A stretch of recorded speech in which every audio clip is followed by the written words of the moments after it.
ಮೈತ್ರಿ ಪಕ್ಷಗಳಿಗೆ ಈಗ ಸುಮಲತಾ ಅವರು ಒಂದು ರೀತಿ ಶಕ್ತಿಯನ್ನ ತುಂಬುತ್ತಾ ಇದ್ದಾರೆ. ಈಗ ಕೈಗೆ ಮತ್ತೊಂದು ಶಕ್ತಿಯನ್ನ ತುಂಬಕ್ಕೆ ಈಗ ರಮ್ಯಾ ಅವರು ಎಂಟ್ರಿ ಆಗ್ತಾ ಇದ್ದಾರೆ. ಇದು ಮಂಡ್ಯದಲ್ಲಿರುವಂತಹ ಕಹಾನಿ. ಸೊ ಸ್ಟಾರ್ ನಟಿಯರಿಂದ ಮಂಡ್ಯ ರಣಕಣ ರಂಗೇರಲಿದೆ. ಕಾಂಗ್ರೆಸ್ ಅಭ್ಯರ್ಥಿ ಸ್ಟಾರ್ ಚಂದ್ರು ಪರ ರಮ್ಯಾ ರೋಡ್ ಶೋ ಅನ್ನ ನಡೆಸಲಿದ್ದಾರೆ. ರಮ್ಯಾರನ್ನ ಮಂಡ್ಯ ಪ್ರಚಾರಕ್ಕೆ ಕರೆತರೋಕೆ ಈಗ ಕಾಂಗ್ರೆಸ್ ಮಾಸ್ಟರ್ ಪ್ಲಾನ್ ಅನ್ನ ಮಾಡಿಕೊಳ್ತಾ ಇದೆ. ರಮ್ಯಾ ಜೊತೆಗೆ ಕಾಂಗ್ರೆಸ್ ಶಾಸಕ ಗಣಿಗ ರವಿಕುಮಾರ್ ಮಾತುಕತೆಯನ್ನ ಮಾಡಿದ್ದಾರೆ. ಮಂಡ್ಯ ವಿಧಾನಸಭಾ ಕ್ಷೇತ್ರ ವ್ಯಾಪ್ತಿಯಲ್ಲಿ ಕ್ಯಾಂಪೇನ್ಗೆ ಬರೋಕೆ ರಮ್ಯಾ ಒಪ್ಪಿಗೆ ಕೊಟ್ಟಿದ್ದಾರೆ ಅಂತಿದ್ದಾರೆ. ಮುಂದಿನ ವಾರ ಅಭ್ಯರ್ಥಿಯ ಜೊತೆಗೆ ಸ್ಯಾಂಡಲ್ವುಡ್ ಕ್ವೀನ್ ರೋಡ್ ಶೋ ನಡೆಸಲಿದ್ದಾರಂತೆ.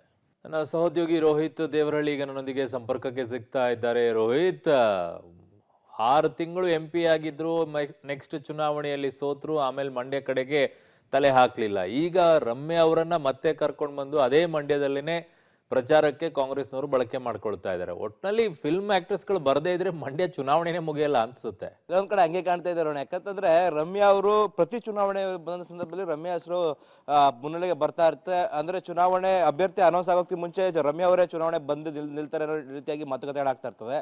ಅದೇ ರೀತಿಯಾಗಿ ಅಭ್ಯರ್ಥಿ ಆಯ್ಕೆಯಾದ ಬಳಿಕವಾಗಿ ರಮ್ಯಾ ಅವರೇ ಪ್ರಚಾರಕ್ಕೆ ಬರ್ತಾರೆ ಎಂಬ ನಿಟ್ಟಿನಲ್ಲಿ ಸಾಕಷ್ಟು ಚರ್ಚೆಗಳು ಗ್ರಾಸ ಆಗುತ್ತೆ. ಕಳೆದ MLA ಚುನಾವಣೆ ಕೂಡ ಅವರು ಬರ್ತಾರೆ ಅಂತ ಹೇಳಲಾಗ್ತಾ ಇತ್ತು. ಅದೇ ನಿಟ್ಟಿನಲ್ಲಿ ಒಂದು ದಿನ ಮತ್ತೆ ಮತ್ತೊಂದು ದಿನ ಬಹಿರಂಗ ಸಭೆಗೆ ಅವ್ರು ಕಾಣಿಸ್ಕೊಂಡ್ರು, ಪ್ರಚಾರವನ್ನು ಮಾಡಿಕೊಟ್ರು. ಅದೇ ರೀತಿಯಾಗಿ ಈ ಬಾರಿ ಕಾಂಗ್ರೆಸ್ ಅಭ್ಯರ್ಥಿಯಾಗಿರುವಂತಹ ಸ್ಟಾರ್ ಚಂದ್ರು ಅವರ ಪರವಾಗಿ ರಮ್ಯಾ ಅವರು ಪ್ರಚಾರಕ್ಕೆ ಬರ್ತಾರೆ ಅಂತ ಹೇಳಲಾಗ್ತಾ ಇದೆ. ಈಗಾಗಲೇ ಹಳ್ಳಿನ ಸುತ್ತಿ ಸ್ಟಾರ್ ಚಂದ್ರು ಅವರು ಪ್ರಚಾರವನ್ನು ಮಾಡ್ತಾ ಇದ್ದಾರೆ. ಆ ನಿಟ್ಟಿನಲ್ಲಿ ಅದಕ್ಕೊಂದಷ್ಟು ಒಂದು ರೀತಿಯಾಗಿ ಪುಷ್ಟಿ ನೀಡುವ ನಿಟ್ಟಿನಲ್ಲಿ ಮಂಡ್ಯದಲ್ಲಿ ರೋಡ್ ಶೋ ಮಾಡುವ ಮೂಲಕವಾಗಿ ಸ್ಟಾರ್ ಚಂದ್ರು ಅವರ ಪರವಾಗಿ ರಮ್ಯಾ ಅವರು ಪ್ರಚಾರಕ್ಕೆ ಬರ್ತಾರೆ. ಆ ನಿಟ್ಟಿನಲ್ಲಿ ಮುಂದಿನ ವಾರ ಒಂದು ದಿನಾಂಕ ಕೂಡ ನಿಗದಿ ಆಗುತ್ತೆ ಅನ್ನೋ ನಿಟ್ಟಿನಲ್ಲಿ ಕಾಂಗ್ರೆಸ್ ಮೂಲಗಳು ಹೇಳ್ತಾ ಇದ್ದಾವೆ. ಅರುಣ್.